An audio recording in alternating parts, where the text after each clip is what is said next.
Hello everyone. Hello everyone.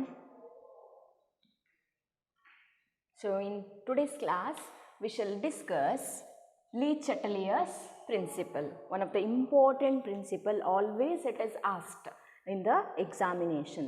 So state Le Chatelier's principle. What is a statement? Look at this.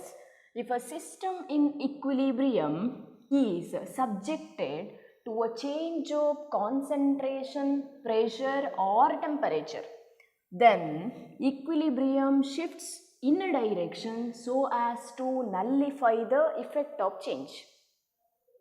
So Le Chatelier's principle states that if a system in equilibrium, ಯಾವುದೇ ಒಂದು system ಇರ್ಬೋದು, ಅದು equilibrium ಅಲ್ಲಿ ಇದ್ರೆ, system ಅಂದ್ರೆ ಏನು? Chemical reaction ಅಲ್ಲಿ exist ಆಗಿರುವಂಥ equilibrium. If a system in equilibrium is subjected to a change of concentration, pressure or temperature, ಅಂದರೆ ಆ ಪರ್ಟಿಕ್ಯುಲರ್ ಸಿಸ್ಟಮಿಗೆ ನಾವೇನು ಮಾಡಬೇಕು, ಅದರ ಕಾನ್ಸಂಟ್ರೇಷನನ್ನು ಚೇಂಜ್ ಮಾಡಬೇಕು, ಅಥವಾ ಟೆಂಪರೇಚರ್ ಚೇಂಜ್ ಮಾಡಿದರೆ ಅಥವಾ ಪ್ರೆಷರ್ ಚೇಂಜ್ ಮಾಡಿದರೆ ಏನಾಗ್ತದೆ? The equilibrium shifts in a direction so as to nullify the effect of change. ಆ ಯಾವ ಕಡೆಯಿಂದ ಯಾವ ಡೈರೆಕ್ಷನಿಂದ ಆ ಚೇಂಜಸ್ ಆಯ್ತಾ ಆ ಕಡೆಗೆ ಈಕ್ವಿಲಿಬ್ರಿಯಂ ಶಿಫ್ಟ್ ಆಗ್ತದೆ. ಇದನ್ನು one by one in detail ಆಗಿ ನಾವು ಸ್ಟಡಿ ಮಾಡುವ. ಓಕೆ, ಸೊ ಇದು ನಿಮಗೆ ಕರೆಕ್ಟ್ ಅರ್ಥ ಆಗಬೇಕಿದ್ರೆ, ಸ್ಟೇಟ್ಮೆಂಟಿನ ಮೀನಿಂಗ್ ಗೊತ್ತಾಗಬೇಕಾದ್ರೆ, before that see what are the factors affecting equilibrium. Okay, factors affecting equilibrium. First one, I'll consider effect of concentration change. Effect of concentration change. Okay, now I'll consider one simple example. This is nitrogen gas which reacts with the hydrogen gas, is in equilibrium with what may be the product? Nitrogen gas. If it is reacts with the hydrogen gas, it will produce ammonia gas, NH3. Okay, I'll balance this chemical reaction. So this is 2N, so it becomes 3 hydrogen. So this is the reaction where there is a equilibrium. So ಈ particular chemical reaction ಅಲ್ಲಿ equilibrium exist ಆಗಿದೆ, ಹೌದಾ? So equilibrium, it is a condition at which the rates of two opposite forward reaction and backward reaction balance each other, ಹೌದಾ? equilibrium position ಅಲ್ಲಿ opposite reaction ಅಥವಾ ಪ್ರೋಸೆಸ್ಸಿನ ಏನು ಪ್ರಮಾಣ ಬ್ಯಾಲೆನ್ಸ್ ಆಗಿರ್ತದೆ. ಓಕೆ, ನಾವು here there are two reactants, ಹೌದಾ? ಈ ರಿಯಾಕ್ಷನಲ್ಲಿ ನೈಟ್ರೋಜನ್ ಮತ್ತು hydrogen they are the reactants and ammonia is a product. Okay, ನಾವು ಇಫೆಕ್ಟ್ ಆಫ್ ಕಾನ್ಸಂಟ್ರೇಷನ್ ಚೇಂಜ್ ನಾನೇನು ಮಾಡ್ತೇನೆ ಅಂತ ಹೇಳಿದ್ರೆ, let us introduce the reactants or let us increase the concentration of the reactants. ನಾನು ಏನು ಮಾಡ್ತೇನೆ ಅಂತ ಹೇಳಿದ್ರೆ, ಇಲ್ಲಿ 1 mole, ಇಲ್ಲಿ ಆ್ಯಕ್ಚುಲಿ ಸ್ಟಾಯ್ಕಿಯೋಮೆಟ್ರಿಕ್ ಕೋಎಫಿಷಿಯಂಟ್ ನೋಡಿ, this is 1 mole of nitrogen reacts with the 3 moles of hydrogen. ನಾನು ಎಕ್ಸ್ಟ್ರಾ ಅಮೌಂಟ್ ಯಾವುದು ರಿಯಾಕ್ಟೆಂಟ್ಸನ್ನು ಆ್ಯಡ್ ಮಾಡ್ತೇನೆ. So I increased the amount or a concentration of the reactants, ಹೌದಾ? ಆಲ್ರೆಡಿ ಸಿಸ್ಟಮಲ್ಲಿ ಈ ರಿಯಾಕ್ಷನಲ್ಲಿ ಈಕ್ವಿಲಿಬ್ರಿಯಮ್ ಎಕ್ಸಿಸ್ಟ್ ಆಗಿತ್ತು. ಓಕೆ, ಈಗ ಈ ಸಿಸ್ಟಮಿಗೆ, ಈ ಕೆಮಿಕಲ್ ರಿಯಾಕ್ಷನಿಗೆ ನಾನು ಏನು ಮಾಡಿದ್ದೇನೆ, ರಿಯಾಕ್ಟೆಂಟಿನ ಕಾನ್ಸಂಟ್ರೇಷನನ್ನು ಜಾಸ್ತಿ ಮಾಡಿದ್ದೇನೆ. ಅದು ಯಾವುದೇ ಮೆಥಡಲ್ಲಿ ಇರ್ಬೋದು. ನಾನು ಇನ್ನಷ್ಟು, ನೀವು ಸ್ಟಾರ್ಟಿಂಗಲ್ಲಿ ಇಕ್ವಿಲಿಬ್ರಿಯಮ್ ಕ್ಲಾಸಲ್ಲಿ ಒಂದು ಎಕ್ಸ್ಪೆರಿಮೆಂಟ್ ಮಾಡಿದ್ದೇನೆ, ಹೌದಾ? ಕೆಮಿಕಲ್ ಇಕ್ವಿಲಿಬ್ರಿಯಮ್ ಎಕ್ಸ್ಪ್ಲೇನ್ ಮಾಡಲಿಕ್ಕೆ ಒಂದು ಎಕ್ಸ್ಪೆರಿಮೆಂಟ್ ಮಾಡಿದ್ದೆ ನಾನು. 2 ಟಬ್ ತಗೊಂಡು ರಿಯಾಕ್ಟೆಂಟ್ಸ್ ಮತ್ತು ಪ್ರಾಡಕ್ಟ್ಸ್. ಸೊ ಶುರುವಿಗೆ ರಿಯಾಕ್ಟೆಂಟ್ಸ್ ಮಾತ್ರ ಇತ್ತು, ಹೌದಾ? ನೆಕ್ಸ್ಟ್ ಪ್ರಾಡಕ್ಟ್ ಫಾರ್ಮೇಷನ್ ಆಗ್ತಾ ಹೋಯಿತು. ಸೊ ಯಾವುದೋ ಒಂದು ಪರ್ಟಿಕ್ಯುಲರ್ ಪಾಯಿಂಟಲ್ಲಿ ರಿಯಾಕ್ಟೆಂಟ್ಸ್ ಮತ್ತು ಪ್ರಾಡಕ್ಟ್ ಕಾನ್ಸಂಟ್ರೇಷನ್ ಚೇಂಜ್ ಆಗಲಿಲ್ಲ, ಅಂದರೆ ಅಲ್ಲಿ ಇಕ್ವಿಲಿಬ್ರಿಯಮ್ ಎಸ್ಟಾಬ್ಲಿಷ್ ಆಗಿತ್ತು, ಹೌದಾ? ಸೊ ಈಗ ಆ ಸಿಸ್ಟಮಿಗೆ ಯಾವಾಗ ರಿಯಾಕ್ಷನಲ್ಲಿ ಇಕ್ವಿಲಿಬ್ರಿಯಮ್ ಎಕ್ಸಿಸ್ಟ್ ಆಯಿತಾ ಆ ಪೊಸಿಷನಿಗೆ ನಾನು ಅದೇ ಸಿಸ್ಟಮಿಗೆ ರಿಯಾಕ್ಟೆಂಟ್ಸನ್ನು ಇನ್ನಷ್ಟು ಆ್ಯಡ್ ಮಾಡ್ತೇನೆ. ನಾನು ಆ ರಿಯಾಕ್ಟೆಂಟ್ ಟಬ್ ಇತ್ತಲ್ಲ, ವೆಸಲ್ ಇತ್ತಲ್ಲ, ಅದಕ್ಕೆ ಎಕ್ಸ್ಟ್ರಾ ಬೇರೆ ಕಡೆಯಿಂದ ಕಾನ್ಸಂಟ್ರೇಷನ್, ರಿಯಾಕ್ಟೆಂಟ್ಸಿನ ಕಾನ್ಸಂಟ್ರೇಷನನ್ನು ಜಾಸ್ತಿ ಮಾಡ್ತಾನೆ. ಏನಾಯಿತು, ಸಿಸ್ಟಮ್ ಡಿಸ್ಟರ್ಬ್ ಆಯ್ತಾ ಇಲ್ವಾ, ಇಕ್ವಿಲಿಬ್ರಿಯಂ ಪೊಸಿಷನ್ ಶಿಫ್ಟ್ ಆಯ್ತಾ ಇಲ್ವಾ, ಚೇಂಜ್ ಆಯ್ತು, ಹೌದಾ. ಸೊ ನಾವೀಗ ರಿಯಾಕ್ಟೆಂಟ್ಸನ್ನು ಜಾಸ್ತಿ ಹಾಕಿದ ಕೂಡಲೇ ಸಿಸ್ಟಮ್ ಡಿಸ್ಟರ್ಬ್ ಆಯಿತು. ಇಕ್ವಿಲಿಬ್ರಿಯಂ ಮೊದಲಿದ್ದ ಪೊಸಿಷನಲ್ಲಿ, ಮೊದಲು ಯಾವ ಟೈಮಲ್ಲಿ ನಿಮಗೆ ಇಕ್ವಿಲಿಬ್ರಿಯಂ ಅಟೈನ್ ಆಗಿತ್ತಾ ಅದೇ ಪಾಯಿಂಟಲ್ಲಿ ಈಗ ಇಕ್ವಿಲಿಬ್ರಿಯಂ ಅಟೈನ್ ಆಗೋದಿಲ್ಲ. ಯಾಕೆ, ಸಿಸ್ಟಮಲ್ಲಿ ನಾವು ಜಾಸ್ತಿ ರಿಯಾಕ್ಟೆಂಟನ್ನು ಆ್ಯಡ್ ಮಾಡಿದ್ದೇವೆ. ರಿಯಾಕ್ಟೆಂಟ್, ಸೊ ರಿಯಾಕ್ಟೆಂಟ್ ಕಾನ್ಸಂಟ್ರೇಷನನ್ನು ಜಾಸ್ತಿ ಮಾಡಿದ ಕೂಡಲೇ ದ ಸಿಸ್ಟಮ್ ಗೆಟ್ಸ್ ಡಿಸ್ಟರ್ಬ್ಡ್. ಆಗೇನು ಮಾಡ್ತದೆ, ಇಕ್ವಿಲಿಬ್ರಿಯಂ ಡಿಸ್ಟರ್ಬ್ ಆಯ್ತಲ್ಲ, ಮತ್ತೆ ಅದೇ ಇಕ್ವಿಲಿಬ್ರಿಯಂ ಅದೇ ಪಾಯಿಂಟ್ ಬೇಕು. ಸೊ ಸಿಸ್ಟಮ್ ಏನು ಮಾಡ್ತದೆ, system tries to decrease the concentration of the reactants. ಯಾಕೆ ಡಿಕ್ರೀಸ್ ಮಾಡ್ತದೆ, ಆ್ಯಕ್ಚುಲಿ ನಾನು ಎಕ್ಸ್ಟ್ರಾ ಅಮೌಂಟ್ ರಿಯಾಕ್ಟೆಂಟ್ಸನ್ನು ಹಾಕಿದ್ದು, ಹೌದಾ. ಸೊ ಸಿಸ್ಟಮ್ ಏನು ಮಾಡ್ತದೆ, ನಾನು ರಿಯಾಕ್ಟೆಂಟ್ಸನ್ನು ಜಾಸ್ತಿ ಮಾಡಿದ ಕೂಡಲೇ system it tries to decrease it. ಎಷ್ಟು ಜಾಸ್ತಿ ಆಯ್ತಲ್ಲ ಅದನ್ನು ಕಡಿಮೆ ಮಾಡಲಿಕ್ಕೆ ನೋಡ್ತದೆ. ಯಾವಾಗ ರಿಯಾಕ್ಟೆಂಟ್ಸ್ ಕಡಿಮೆ ಆಗ್ತದೆ ಹೇಳಿ, ಯಾವಾಗ ರಿಯಾಕ್ಟೆಂಟ್ ವೆಸಲಲ್ಲಿ ರಿಯಾಕ್ಟೆಂಟ್ಸ್ ಕಮ್ಮಿ ಆಗೋದು ಯಾವಾಗ, ಪ್ರಾಡಕ್ಟ್ ಆಗಬೇಕು, ಆ ರಿಯಾಕ್ಷನ್ ಇದೆರಡು ಕನ್ಸ್ಯೂಮ್ ಆಗಬೇಕು, ರಿಯಾಕ್ಟ್ ಆಗಬೇಕು, ಇದೆರಡು ರಿಯಾಕ್ಟ್ ಆಗಿ ಪ್ರಾಡಕ್ಟ್ ಫಾರ್ಮೇಷನ್ ಆಗಬೇಕು ಅಂತ ಹೇಳಿದರೆ ರಿಯಾಕ್ಷನ್ ಯಾವ ಡೈರೆಕ್ಷನಲ್ಲಿ ಹೋಗಬೇಕು, the reaction favours in the forward direction or in the direction of the products. Clear, ಅರ್ಥ ಆಯ್ತು. ಯಾವಾಗ ಇದು, if we increase the concentration of the reactants, then system gets disturbed. System tries to decrease the concentration of the reactants by favoring a reaction in the forward direction. So ಜಾಸ್ತಿ ಅದನ್ನ ರಿಯಾಕ್ಟೆಂಟ್ಸನ್ನು ಕಡಿಮೆ ಮಾಡಬೇಕು ಅಂತ ಹೇಳಿದರೆ ಇದೆರಡು ಕನ್ಸ್ಯೂಮ್ ಆಗಬೇಕು, react ಆಗಬೇಕು. ಯಾವಾಗ ರಿಯಾಕ್ಟ್ ಆಗ್ತದೆ, ಈ ರಿಯಾಕ್ಷನ್ ಫಾರ್ವರ್ಡ್ ಡೈರೆಕ್ಷನಲ್ಲಿ ಆದರೆ ನೈಟ್ರೋಜನ್ ಮತ್ತು ಹೈಡ್ರೋಜನ್ ಗ್ಯಾಸ್ಗಳು ಕನ್ಸ್ಯೂಮ್ ಆಗ್ತದೆ. ಅರ್ಥ ಆಗ್ತದಾ. ಈಗ instead of increase the concentration of the, ನಾನು ಏನು ಮಾಡ್ತೇನೆ ಅಂತ ಹೇಳಿದರೆ, let us decrease the concentration of the reactant. Okay, ನಾನು ರಿಯಾಕ್ಟೆಂಟಿನ ಕಾನ್ಸಂಟ್ರೇಷನನ್ನು ಕಡಿಮೆ ಮಾಡ್ತೇನೆ. ಅಥವಾ ಬೇಡ, ನಾವು ಪ್ರಾಡಕ್ಟ್ ಸೈಡಿಗೆ ಹೋಗುವ. Let us increase the concentration of the product ಎಷ್ಟಿತ್ತ ಅದಕ್ಕೆ ಇನ್ನಷ್ಟು ನಾನೇನು ಮಾಡ್ತೇನೆ, ಪ್ರಾಡಕ್ಟನ್ನು ಇಂಟ್ರೊಡ್ಯೂಸ್ ಮಾಡ್ತೇನೆ ಬೇರೆ ಕಡೆಯಿಂದ, ಬೇರೆ ಮೆಥಡಿಂದ. Let us increase the concentration of the product. Again system gets disturbed, equilibrium disturb ಆಯಿತು. ಸೊ ಸಿಸ್ಟಮ್ ಏನು ಮಾಡ್ತದೆ, system tries to decrease it, ಹೌದಾ. ಜಾಸ್ತಿ ಮಾಡಿದ ಪ್ರಾಡಕ್ಟ್ ಕಾನ್ಸಂಟ್ರೇಷನನ್ನು ಕಡಿಮೆ ಮಾಡಲಿಕ್ಕೆ ನೋಡ್ತದೆ. So system tries to decrease it. ಯಾವಾಗ ಪ್ರಾಡಕ್ಟ್ ಕಮ್ಮಿ ಆಗೋದು, ಪ್ರಾಡಕ್ಟ್ ಕಮ್ಮಿ ಆಗಬೇಕಂತ ಹೇಳಿದರೆ ಇದು ಬ್ಯಾಕ್ವರ್ಡ್ ರಿಯಾಕ್ಷನಲ್ಲಿ ಆಗಬೇಕು, ಇದು ಕನ್ಸ್ಯೂಮ್ ಆಗಬೇಕು, ಇದು ರಿಯಾಕ್ಟೆಂಟ್ ಆಗಿ ಆ್ಯಕ್ಟ್ ಮಾಡಬೇಕು, ಪ್ರಾಡಕ್ಟ್ ಆಗಿ ಇದೆರಡು ಸಿಗಬೇಕು.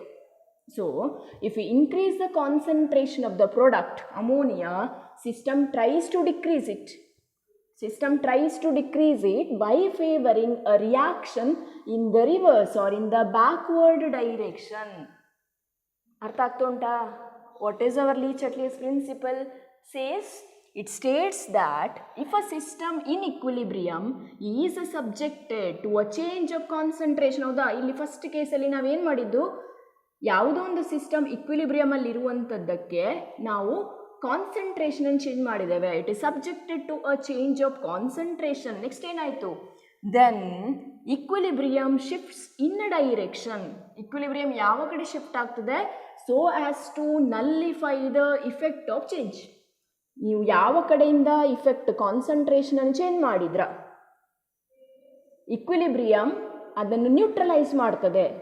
ಯಾವ ಕಡೆ ಶಿಫ್ಟ್ ಆದರೆ ನ್ಯೂಟ್ರಲೈಸ್ ಆಗ್ತದ ಆ ಡೈರೆಕ್ಷನ್ನಲ್ಲಿ ಇಕ್ವಿಲಿಬ್ರಿಯಮ್ ಏನಾಗ್ತದೆ, ಮೂವ್ ಆಗ್ತದೆ. ಅರ್ಥ ಮಾಡ್ಕೊಳ್ಳಿ. So Le Chatelier's principle, if a system in equilibrium is subjected to a change of concentration, pressure ಮತ್ತು ಟೆಂಪ್ರೇಚರ್ ಮತ್ತೆ ನೋಡುವ, is subjected to a change of concentration, then equilibrium shift in a direction so as to nullify the effect of change. ಈಗ ಈ ರಿಯಾಕ್ಷನಲ್ಲಿ ನಾನು ಸ್ಟಾರ್ಟಿಂಗಲ್ಲಿ ಏನು ಮಾಡಿದ್ದು, I have introduced the amounts of reactants or I increased the concentration of the reactants, ಹೌದಾ. So system tries to decrease it. ಇಲ್ಲಿ changes ಬಂತು, ನಾನು ಕಾನ್ಸಂಟ್ರೇಷನನ್ನು ಜಾಸ್ತಿ ಮಾಡಿದ್ದೇನೆ, ರಿಯಾಕ್ಟೆಂಟ್ ಕಾನ್ಸಂಟ್ರೇಷನನ್ನು ಜಾಸ್ತಿ ಮಾಡಿದ್ದೇನೆ, ಹೌದಾ.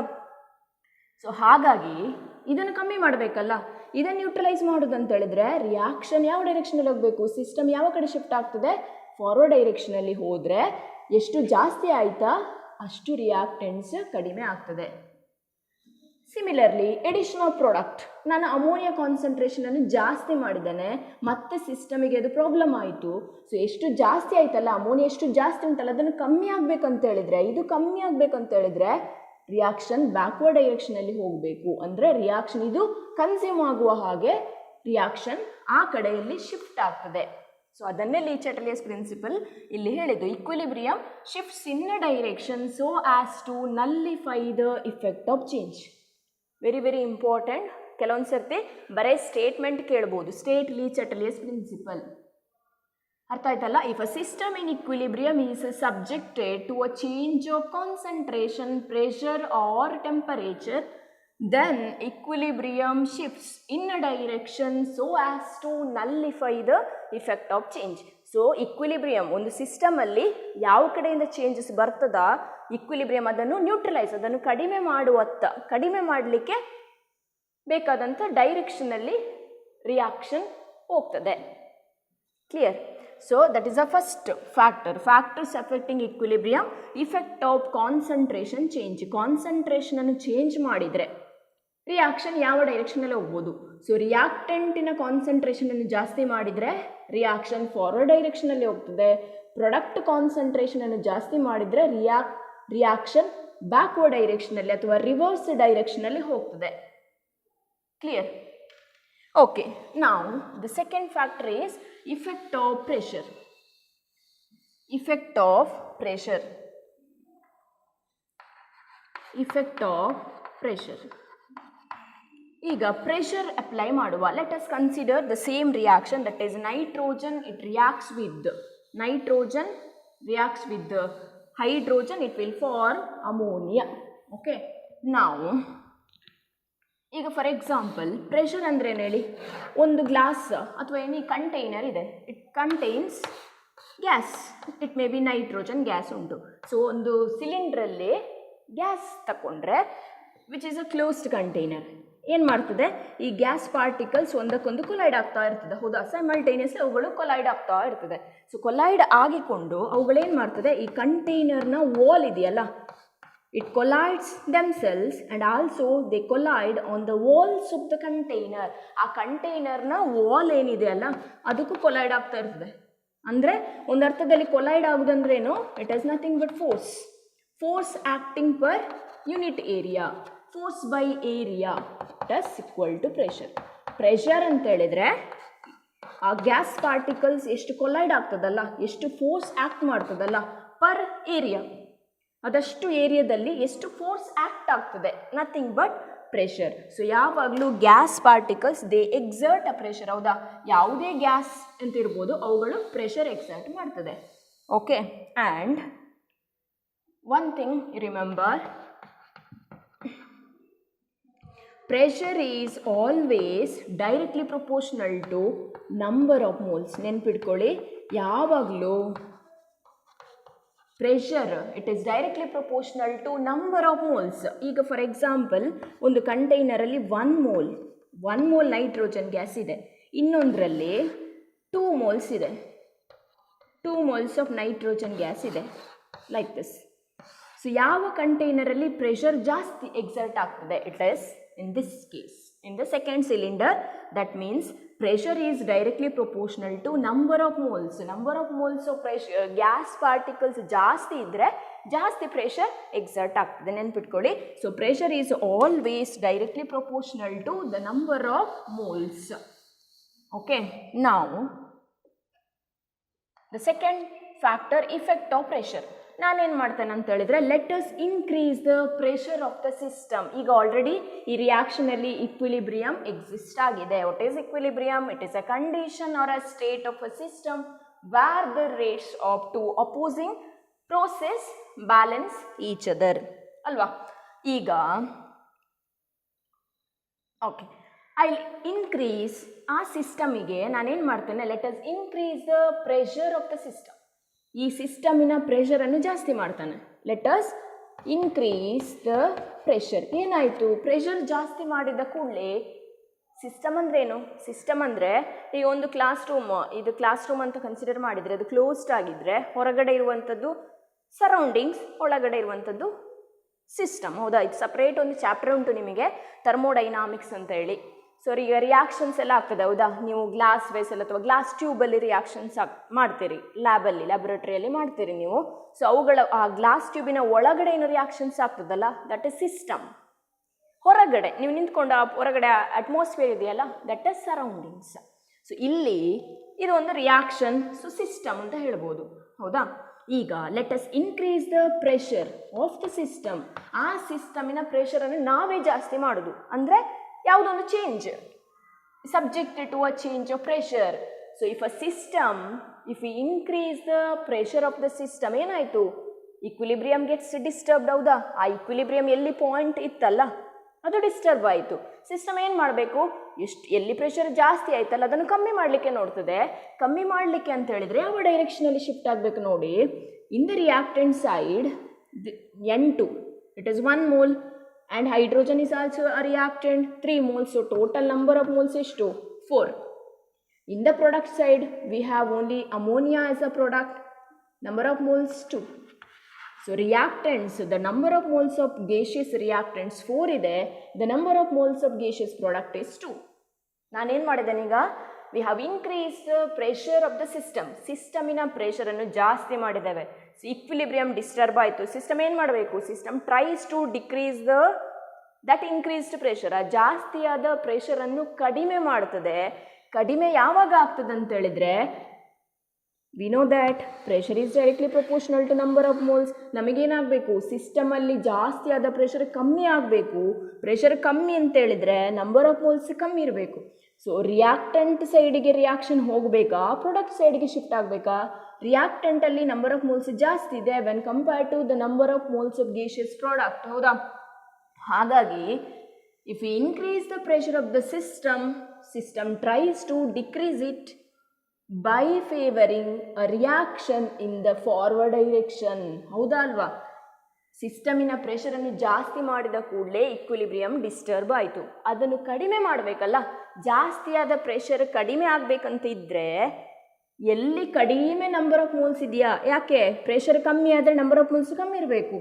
ಸೊ ಜಾಸ್ತಿಯಾದ ಪ್ರೆಷರನ್ನು ಕಮ್ಮಿ ಮಾಡೋದು ಅಂತ ಹೇಳಿದರೆ ನಂಬರ್ ಆಫ್ ಮೋಲ್ಸ್ ಕಡಿಮೆ ಇರೋದು ಪ್ರಾಡಕ್ಟ್ ಸೈಡಲ್ಲಿ, ಅಂದರೆ ಈ ಡೈರೆಕ್ಷನಲ್ಲಿ. ಸೊ ಸಿಸ್ಟಮ್ ಏನಾಗ್ತದೆ?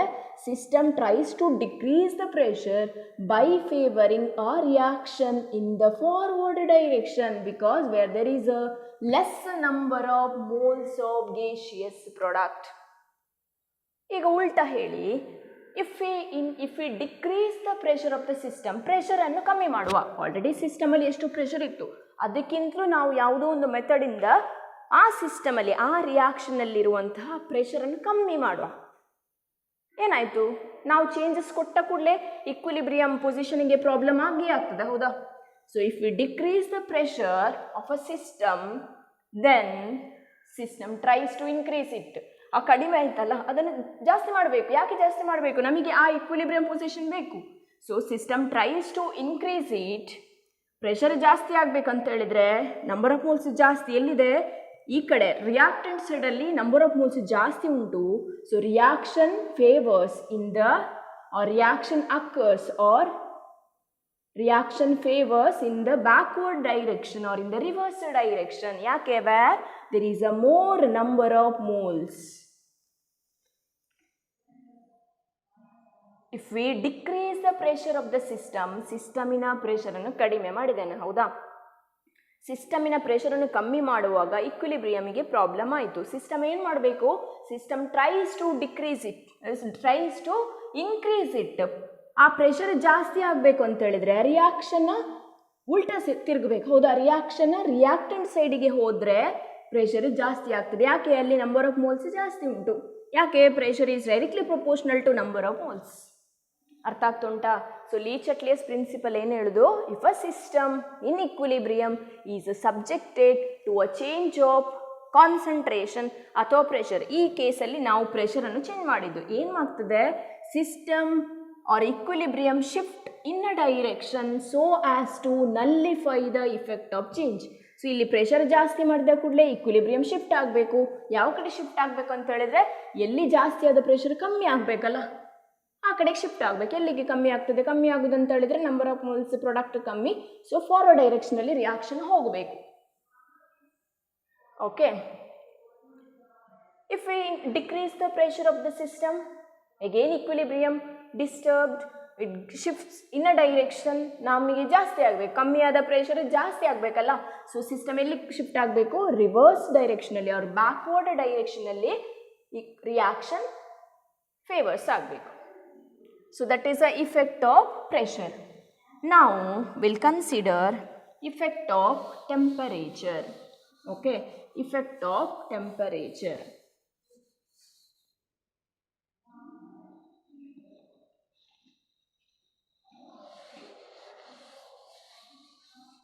Effect of temperature.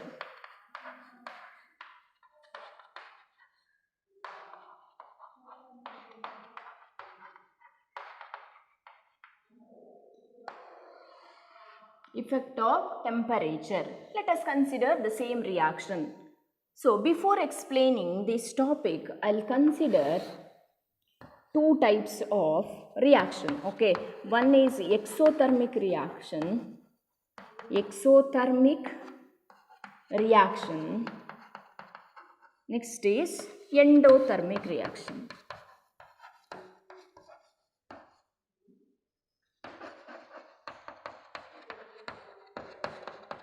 ಓಕೆ, ಈಗ ನಿಮಗೆ ಬರ್ನಿಂಗ್ ಪ್ರೋಸೆಸ್ ಗೊತ್ತುಂಟು ಹೌದಾ? ಬರ್ನಿಂಗ್ ಅಥವಾ ಕಂಬಷನ್ ಅಂತ ಹೇಳ್ತಾರೆ. ಈಗ ಫಾರ್ ಎಕ್ಸಾಂಪಲ್ ಕಟ್ಟಿಗೆ ಇರ್ಬೋದು, ಉರಿತದೆ, ಬರ್ನ್ ಆಗ್ತದೆ ಹೌದಾ? ಬರ್ನ್ ಆಗಬೇಕಿದ್ರೆ ಅಲ್ಲಿ ಏನು ಬೇಕು? ಆಕ್ಸಿಜನ್ ಸಪ್ಲೈ ಬೇಕು. ಸೊ ನಿಮಗೆ ಬರ್ನಿಂಗ್, ಅದನ್ನು ಕಂಬಷನ್ ಅಂತ ಹೇಳ್ತಿರಲ್ಲ, ಸೊ ಕಂಬಷನ್ ಅವರೇ ಬರ್ನಿಂಗ್ ಪ್ರೋಸೆಸ್, ಅಲ್ಲಿ ನಿಮಗೆ ಬಿಸಿ ಬಿಸಿ ಫೀಲ್ ಆಗ್ತದೆ ಇಲ್ವಾ? ಎಸ್, ಅಂದರೆ ಈಗ ಬರ್ನಿಂಗ್ ಅಂತ ಹೇಳಿದ್ರೆ ನಾನು ಕಾರ್ಬನ್ ಅಂತ ಬರೀತಾನೆ, ಕಟ್ಟಿಗೆ ಅಂತ ಹೇಳಿದ್ರೆ ಅಲ್ಲಿರೋದು ಯಾವುದು? ಎಲಿಮೆಂಟ್ ಯಾವುದು? ಕಾರ್ಬನ್. ಸೊ ಬರ್ನ್ ಆಗೋದು ಅಂತ ಹೇಳಿದ್ರೆ it burns in the presence of oxygen, O2 ಅಂತ ಬರೀತೀರಿ, ಏರ್ ಹೌದಾ? Carbon dioxide. ಆ ಪ್ರೋಸೆಸ್ಸಲ್ಲಿ ಬರ್ನಿಂಗ್ ಆಗುವಾಗ, ಬರ್ನ್ ಆಗುವಾಗ ಜಾಸ್ತಿ ಏನಾಗ್ತದೆ? ಹೀಟ್ ಲಿಬರೇಟ್ ಆಗ್ತದೆ. Large amount of heat is liberated. Then ನಾವು ಕೆಮಿಸ್ಟ್ರಿಯಲ್ಲಿ ಅದನ್ನು ಡೆಲ್ಟಾ ಎಚ್ ನೆಗೆಟಿವ್ ಅಂತ ಬರೆಯುವುದು. ಅಂದರೆ this is combustion process or burning. During the process a large amount of heat is liberated. Heat liberate ಆಗ್ತದೆ, heat liberation. Okay, if it is written like delta H ಅಂತ ಹೇಳಿದ್ರೆ enthalpy ಅಂತ ಹೇಳೋದು, heat. ಅದು next ಬರ್ತದೆ ನಿಮಗೆ ಇನ್ನೊಂದು ಚಾಪ್ಟ್ರಲ್ಲಿ. So enthalpy. If it is negative ಅಂತ ಹೇಳಿದ್ರೆ ಯಾವುದು ವ್ಯಾಲ್ಯೂ ಇರ್ಬೋದು? -50, -20 ಜೌಲ್ಸ್ ಎಕ್ಸೆಟ್ರಾ. ಸೊ ಅಲ್ಲಿ negative sign indicates what? During the process heat is liberated. ಯಾವಾಗಲೂ ಒಂದು ರಿಯಾಕ್ಷನ್ ಎದುರುಗಡೆ ಡೆಲ್ಟಾ ಎಚ್ ಮೈನಸ್ ಅಂತ ಕೊಟ್ಟಿದ್ರೆ ಅದರ ಅರ್ಥ ಆ ಪರ್ಟಿಕ್ಯುಲರ್ ರಿಯಾಕ್ಷನಲ್ಲಿ ಹೀಟ್ ಲಿಬರೇಟ್ ಆಗ್ತಾ ಉಂಟು ಅಂತ ಅರ್ಥ. ಅರ್ಥ ಆಗ್ತಾ ಉಂಟಾ? Heat is liberated, then such type of reaction is called exothermic. If delta H negative, what does it mean? During the process ಇಂಥ ರಿಯಾಕ್ಷನಲ್ಲಿ heat is liberated, heat liberate ಆಗ್ತಾ ಉಂಟು ಅಂತ ಅರ್ಥ ನೆಗೆಟಿವ್ ಅಲ್ಲಿ ಇದ್ರೆ. ಹಾಗಾದರೆ ಎಂಡೋಥರ್ಮಿಕ್ ರಿಯಾಕ್ಷನ್ ಅಂದ್ರೆ ಏನು? ನಿಮಗೆ ಗ್ಲೂಕೋಸ್ ಗೊತ್ತುಂಟು ಹೌದಾ? ಗ್ಲೂಕೋಸನ್ನು ನೀರಲ್ಲಿ ಮಿಕ್ಸ್ ಮಾಡಿ, ಒಂದು ಬೀಕರ್ ತಗೊಂಡು ಗ್ಲೂಕೋಸ್ ಹಾಕಿ, ಗ್ಲೂಕೋಸನ್ನು ನೀರಲ್ಲಿ ಕರೆಕ್ಟ್ ಮಿಕ್ಸ್ ಮಾಡಿ ಡಿಸಾಲ್ವ್ ಆಗ್ತದೆ. ಹೌದು, ಡಿಸಾಲ್ವ್ ಆಗ್ತದೆ ಹೌದಾ? ಆ ಬೀಕರನ್ನು ಕೈಯಲ್ಲಿ ಇಟ್ಕೊಳ್ಳಿ, ನಿಮಗೆ ಒಂಥರ ಕೂಲ್ ಆಗ್ತದಾ? ಹಾಗೇ ಆಗ್ತದೆ. ಚೆಕ್ ಮಾಡಿ. ಓಕೆ, ಇವತ್ತು ಚೆಕ್ ಮಾಡಿ, ಕೂಲ್ ಫೀಲ್ ಆಗ್ತದೆ. ಅಂಥ ರಿಯಾಕ್ಷನಲ್ಲಿ ಹೀಟ್ ಲಿಬರೇಟ್ ಆಗೋದಿಲ್ಲ, ಅಲ್ಲಿ heat is absorbed. Heat is absorbed. Heat absorption ಆಗ್ತದೆ, heat absorption. Delta H positive ಟರ್ಮಲ್ಲಿ ಇರ್ತದೆ. May be it is +50 kilo joule, +120, 100 kilo. ಪ್ಲಸ್ಸಲ್ಲಿ ಇದ್ದರೆ ಯಾವುದೋ ಒಂದು ರಿಯಾಕ್ಷನ್ ಎದುರುಗಡೆ ಡೆಲ್ಟಾ ಎಚ್ ವ್ಯಾಲ್ಯೂ ಪ್ಲಸ್ಸಲ್ಲಿ ಕೊಟ್ಟಿದ್ರೆ that means during the process heat is absorbed. Heat absorb ಆಗ್ತಾ ಉಂಟು. That type of reaction is called endothermic reaction. Okay, endo ಯಾವಾಗ heat liberate ಆಗ್ತದಲ್ಲ ದಟ್ ಈಸ್ ಎಕ್ಸೋಥರ್ಮಿಕ್. ನಿಮಗೆ ಯಾವಾಗ ಬಿಸಿ ಬಿಸಿ ಫೀಲ್ ಆಗ್ತದಲ್ಲ ಅಂಥ ರಿಯಾಕ್ಷನ್ ಎಕ್ಸೋಥರ್ಮಿಕ್. ಅಲ್ಲಿ ಡೆಲ್ಟಾ ಎಚ್ ನೆಗೆಟಿವ್. ನೆಗೆಟಿವಲ್ಲಿರಬೇಕು. ಇಲ್ಲಿ ನೆಗೆಟಿವ್ ಅಂತ ಹೇಳಿದ್ರೆ -50 -100 ವ್ಯಾಲ್ಯೂಸ್ ಕೊಟ್ಟಿರ್ತಾರೆ. ಬಟ್ ನೆಗೆಟಿವ್ ಸೈನ್ ಇದ್ದರೆ such reaction is exothermic reaction. Okay, next is endothermic reaction. Here it is absorbed. Delta H ಯಾವುದ್ರಲ್ಲಿ ಇರಬೇಕು? ಪ್ಲಸ್ ವ್ಯಾಲ್ಯೂ ಅಲ್ಲಿ ಕೊಟ್ಟಿರಬೇಕು. ಸೊ ನೆನ್ಪಿಟ್ಕೊಳ್ಳಿ, 2 types of reactions we have: exothermic reaction where heat is liberated and endothermic reaction where heat is absorbed. ಈಗ ನಾನೆಲ್ಲಿದ್ದಾನೆ? Equilibrium ಅಲ್ಲಿದ್ದೇನೆ, ಹೌದಾ? Here it is a equilibrium that existed between the reactants and the product. ಇದೇ reaction ತಗೊಳ್ಳೋ. ಇಲ್ಲಿ ಯಾವ reaction ಆಗ್ತಾ ಉಂಟು? Nitrogen reacting with the hydrogen gas, it will produces ammonia gas. ಇದು ನಿಮಗೆ ಎಲ್ಲವೂ ಗೊತ್ತಿರಬೇಕಂತೇನಿಲ್ಲ, ಕೆಲವರೇ ಕೊಡ್ತಾರೆ. ಸೊ ಇದು ನೆನ್ಪಿಟ್ಕೊಳ್ಳಿ. ಡೆಲ್ಟಾ ಎಚ್ ನೆಗೆಟಿವ್ ಅಂದರೆ ಅಮೋನಿಯಾ ಮ್ಯಾನುಫ್ಯಾಕ್ಚರ್ ಮಾಡ್ತಾರಲ್ಲ, ಇಂಡಸ್ಟ್ರೀಸಲ್ಲೆಲ್ಲ ಮಾಡ್ತಾರೆ, ಅಮೋನಿಯಾ ಮ್ಯಾನುಫ್ಯಾಕ್ಚರ್ ಮಾಡ್ತಾರೆ. ದೊಡ್ಡ ದೊಡ್ಡ ಇಂಡಸ್ಟ್ರೀಸಲ್ಲೆಲ್ಲ ಅದನ್ನು ಪ್ರಿಪೇರ್ ಮಾಡ್ತಾರೆ. ಕೆಮಿಕಲ್ ಅದು, ಅಮೋನಿಯಾ ಬೇಕು ನಮಗೆ, ಹೌದಾ? ಆ ಪ್ರೋಸೆಸ್ಸನ್ನು ಹೇಬರ್ಸ್ ಪ್ರೋಸೆಸ್ ಅಂತ ಹೇಳ್ತಾರೆ. ಸೊ ಅಲ್ಲಿ ಆ ಪ್ರೋಸೆಸ್ಸಲ್ಲಿ ಜಾಸ್ತಿ ಹೀಟ್ ಲಿಬರೇಟ್ ಆಗ್ತದೆ. ಅದನ್ನು ಮತ್ತೆ ರೀಪ್ರೊಡ್ಯೂಸ್ ಮಾಡ್ಲಿಕ್ಕೆ ಆಗ್ತದೆ, ಇದನ್ನು ಮತ್ತೆ ಯೂಸ್ ಮಾಡ್ಲಿಕ್ಕೆ ಆಗ್ತದೆ, ರಿವರ್ಸಿಬಲ್ ಅದು. ನೆಕ್ಸ್ಟ್ ಬೇಡ ಈಗ. So during the process a large amount of heat is liberated. ಅದಕ್ಕೆ ನೋಡಿ ಅಲ್ಲಿ ಡೆಲ್ಟಾ ಎಚ್ ನೆಗೆಟಿವ್ ಅಂದರೆ ಅದರ ಅರ್ಥ ಎಂತ? ಆ particular reaction is exothermic. During the process a large amount of heat is liberated. ಇದಿಷ್ಟು ನೆನ್ಪಿಟ್ಕೊಳ್ಳಿ. ಈಗ ನಾನೇನು ಮಾಡ್ತೇನೆ ಅಂತ ಹೇಳಿದ್ರೆ, ಟೆಂಪರೇಚರ್, ಈ ಇಕ್ವಿಲಿಬ್ರಿಯಮಿಗೆ, ಈ ಸಿಸ್ಟಮಿಗೆ ನಾನು ಟೆಂಪರೇಚರನ್ನು ಹೆಚ್ಚು ಕಮ್ಮಿ ಮಾಡ್ತೇನೆ. Let us increase the temperature of the system. ಸಿಸ್ಟಮಲ್ಲಿ ಎಷ್ಟೋ ಟೆಂಪರೇಚರ್ ಆಲ್ರೆಡಿ ಇತ್ತು. ನಾವೇನು ಮಾಡ್ತಾ ಇದ್ದೇವೆ? ಆ ಇಕ್ವಿಲಿಬ್ರಿಯಮಲ್ಲಿರುವಂತಹ ಸಿಸ್ಟಮಿಗೆ ಟೆಂಪರೇಚರನ್ನು ಜಾಸ್ತಿ ಮಾಡ್ತಿದ್ದೇವೆ ನಾವೇ. Let us increase the temperature of the system. ಹೌದಾ? ಇದು ಒಂದು ಚೇಂಜ್ ನಾವು ಕೊಟ್ಟದ್ದು. ಲೀಚಟ್ಲೀಸ್ ಪ್ರಿನ್ಸಿಪಲ್ ಏನು ಹೇಳೋದು? ಯಾವಾಗ ಅಲ್ಲಿ ಚೇಂಜಸ್ ಇರ್ತದ, ಟೆಂಪರೇಚರ್ ಇರ್ಬೋದು, ಕಾನ್ಸಂಟ್ರೇಷನ್ ಇರ್ಬೋದು, ಪ್ರೆಷರ್ ಇರ್ಬೋದು, ಸೊ ಆಗ ಇಕ್ವಿಲಿಬ್ರಿಯಮ್ ಅದನ್ನು ನ್ಯೂಟ್ರಲೈಸ್ ಮಾಡಲಿಕ್ಕೆ ನೋಡ್ತದೆ. That is a principle, isn't it? So let us increase the temperature of the system. System ಏನು ಮಾಡಬೇಕು? ಸಿಸ್ಟಮ್ ಡಿಸ್ಟರ್ಬ್ ಆಯ್ತಲ್ಲ, ಡಿಸ್ಟರ್ಬ್ ಆಯಿತು, ಅದು ಬೇಡ. ಅದಕ್ಕೆ ಅದು ನಾವು ಕೊಟ್ಟಂಥ ಚೇಂಜಸ್ ಅದನ್ನು ನ್ಯೂಟ್ರಲೈಸ್ ಮಾಡಬೇಕು. ಜಾಸ್ತಿಯಾದ ಟೆಂಪರೇಚರನ್ನು ಕಮ್ಮಿ ಮಾಡಬೇಕು ಅಂತ ಹೇಳಿದರೆ, ಆ ಜಾಸ್ತಿಯಾದ ಟೆಂಪರೇಚರ್ ಕಮ್ಮಿ ಆಗಬೇಕು ಅಂತ ಹೇಳಿದರೆ ಹೀಟ್ ಅಬ್ಸಾರ್ಬ್ ಆಗಬೇಕು. ಅರ್ಥ ಆಗ್ತಾ ಉಂಟಾ? ಸೊ ಹೀಟ್ ಅಬ್ಸಾರ್ಬ್ ಆಗಬೇಕಂತ ಹೇಳಿದ್ರೆ ರಿಯಾಕ್ಷನ್ ಯಾವ ಡೈರೆಕ್ಷನಲ್ಲಿ ಹೋಗಬೇಕು? ಯಾವಾಗ ಹೀಟ್ ಅಬ್ಸಾರ್ಬ್ ಆಗ್ತದೆ ಅದು ಎಂಡೋಥರ್ಮಿಕ್ ಆದರೆ ಮಾತ್ರ. ಅರ್ಥ ಮಾಡ್ಕೊಳ್ಳಿ, ಎಂಡೋಥರ್ಮಿಕ್ ಆದರೆ ಮಾತ್ರ. ಸೊ ಇಲ್ಲಿ ಫಾರ್ವರ್ಡ್ ಡೈರೆಕ್ಷನಲ್ಲಿ ಯಾವುದು? ಡೆಲ್ಟಾ ಎಚ್ ನೆಗೆಟಿವ್ ಅಂದರೆ ಇದು ಯಾವುದು? ಎಕ್ಸೋ, ಎಂಡೋ ಅಲ್ಲ, ಎಕ್ಸೋಥರ್ಮಿಕ್ ರಿಯಾಕ್ಷನ್ ಇದು. ಓಕೆ, ಇದರ ರಿಯಾಕ್ಷನ್ ನಾನು ಉಲ್ಟಾ ಬರೆದ್ರೆ, ಒಂದು ವೇಳೆ ಈ ಥರ ಬರೆದ್ರೆ,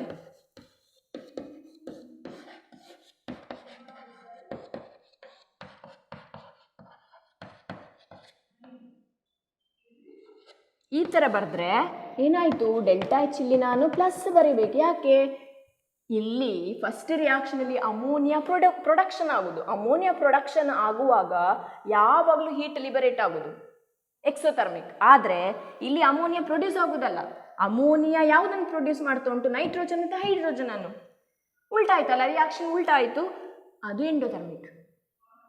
ಈಗ ನನ್ನ ಕ್ವೆಶ್ಚನ್, ನಾನೇನು ಮಾಡಿದ್ದೇನೆ, ಈ ಫಸ್ಟ್ ರಿಯಾಕ್ಷನ್ ತಗೊಳ್ಳಿ. For the manufacture of ammonia, ಇಲ್ಲಿ ಅಮೋನಿಯಾ ಮ್ಯಾನುಫ್ಯಾಕ್ಚರ್ ಪ್ರೊಡ್ಯೂಸ್ ಮಾಡ್ತಾ ಇದ್ದೇವೆ.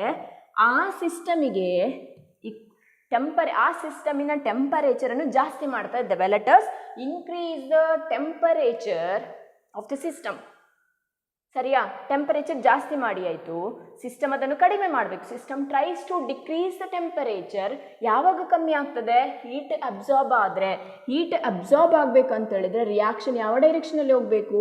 Heat absorption is nothing but endothermic reaction. So reaction favours in the backward direction. ಅರ್ಥ ಆಗ್ತಾ ಉಂಟಾ? ಈ ಥರ ಆಗಬೇಕು. ಬ್ಯಾಕ್ವರ್ಡ್ ಡೈರೆಕ್ಷನಲ್ಲಿ ಅಂತ ಹೇಳಿದ್ರೆ ಹೀಗೆ ಆಗಬೇಕು. ಯಾಕೆ? ಅಲ್ಲಿ ಹೀಟ್ ಅಬ್ಸಾರ್ಬ್ ಆಗ್ತದೆ, ಸೊ ಜಾಸ್ತಿ ಆದ ಟೆಂಪರೇಚರ್ ಕಡಿಮೆ ಆಗ್ತದೆ. ಇದನ್ನೇ if we decrease the temperature of the system, temperature ಸಿಸ್ಟಮಿನ ಟೆಂಪರೇಚರ್ ಎಷ್ಟಿತ್ತ ಅದನ್ನು ಕಡಿಮೆ ಮಾಡುವ. Let us decrease the temperature of the system. System ಏನು ಮಾಡಬೇಕು?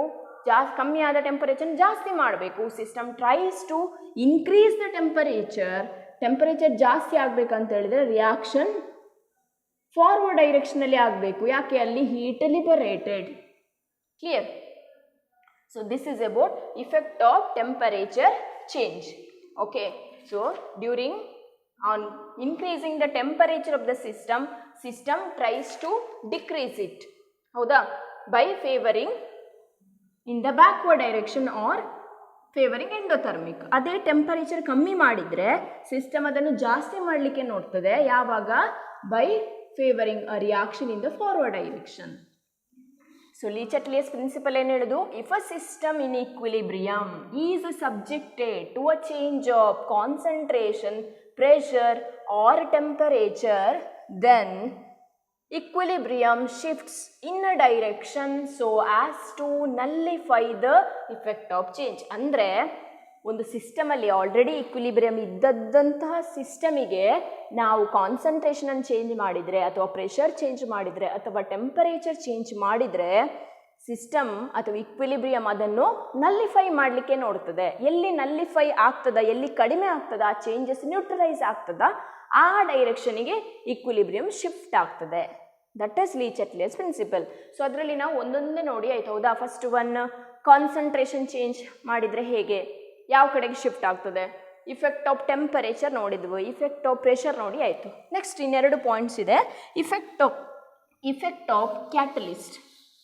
ಈಗ ಯಾವುದೋ ಒಂದು ರಿಯಾಕ್ಷನಿಗೆ ಕ್ಯಾಟಲಿಸ್ಟ್ ಹಾಕಿದರೆ ಏನಾಗ್ತದೆ? What is catalyst?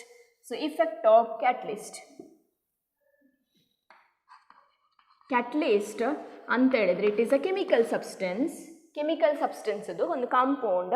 ಅದೇನು ಮಾಡ್ತದೆ ಅಂತ ಹೇಳಿದ್ರೆ which increases the rate of the chemical reaction. ಯಾವುದೋ ಒಂದು ರಿಯಾಕ್ಷನ್ ಆಗ್ತಾ ಉಂಟು, ಹೌದಾ, ಕೆಮಿಸ್ಟ್ರಿಯಲ್ಲಿ ಕೆಮಿಕಲ್ ರಿಯಾಕ್ಷನ್ ಆಗ್ತಾ ಉಂಟು. ಆ ರಿಯಾಕ್ಷನನ್ನು ಇನ್ನಷ್ಟು ಬೇಗ ಆಗಲಿಕ್ಕೆ, ರೇಟ್ ಅಂದ್ರೆ ಏನು? ವೆಲಾಸಿಟಿ, ಹೌದಾ. ಸೊ ಸ್ಪೀಡಪ್ ಮಾಡಲಿಕ್ಕೆ ಒಂದು ರಿಯಾಕ್ಷನಿನ ವೆಲಾಸಿಟಿ ಅದನ್ನು ಸ್ಪೀಡಪ್ ಮಾಡಲಿಕ್ಕೆ ನಾವು ಹಾಕುವಂಥ ಎಕ್ಸ್ಟರ್ನಲ್ ಸಬ್ಸ್ಟೆನ್ಸ್ ಕಾಂಪೌಂಡ್ ಇದೆಯಲ್ಲ, that is catalyst. So effect of catalyst ಅಂತ ಹೇಳಿದ್ರೆ it is a chemical substance which increases the rate of the reaction. Okay, ಏನಾಗ್ತದೆ? ಈ ಕ್ಯಾಟಲಿಸ್ಟನ್ನು ನಮ್ಮ ಇಕ್ವಿಲಿಬ್ರಿಯಂ ಸಿಸ್ಟಮಿಗೆ ಹಾಕಿದರೆ ಯಾವುದೇ ಎಫೆಕ್ಟ್ ಆಗೋದಿಲ್ಲ. ಅರ್ಥ ಆಯ್ತಾ? ಯಾವುದೇ ಚೇಂಜಸ್ ಆಗೋದಿಲ್ಲ. ಸೊ ಏನು ಬರೀಬೇಕು? No effect on adding catalyst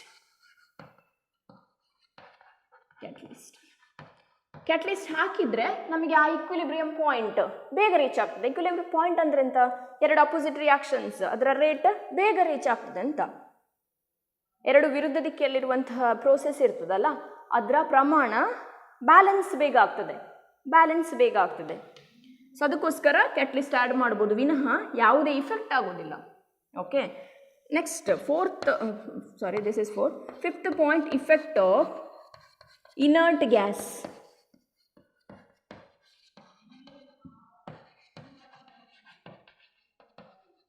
inert ಅಂತ ಹೇಳಿದ್ರೆ ಯಾವುದ್ರೊಟ್ಟಿಗೂ ರಿಯಾಕ್ಟ್ ಆಗೋದಿಲ್ಲ. ನೋಬೆಲ್ ಗ್ಯಾಸಸ್ ಗ್ರೂಪ್ 18 ಎಲಿಮೆಂಟ್ಸ್, ಹೌದಾ. ಹೀಲಿಯಂ ಇರ್ಬೋದು, ಆರ್ಗಾನ್ ಇರ್ಬೋದು, ಕ್ರಿಪ್ಟಾನ್ ಇರ್ಬೋದು, ಅವುಗಳಲ್ಲೇನು ನೋಬೆಲ್ ಗ್ಯಾಸಸ್ ಅಥವಾ ಇನರ್ಟ್ ಗ್ಯಾಸಸ್. ಸೊ ಯಾವುದಾದ್ರೂ ಇನರ್ಟ್, ಫಾರ್ ಎಕ್ಸಾಂಪಲ್ ನಿಯಾನ್ ಅಥವಾ ಆರ್ಗಾನ್ AR ಅಂತ ಬರೀತೀರಿ.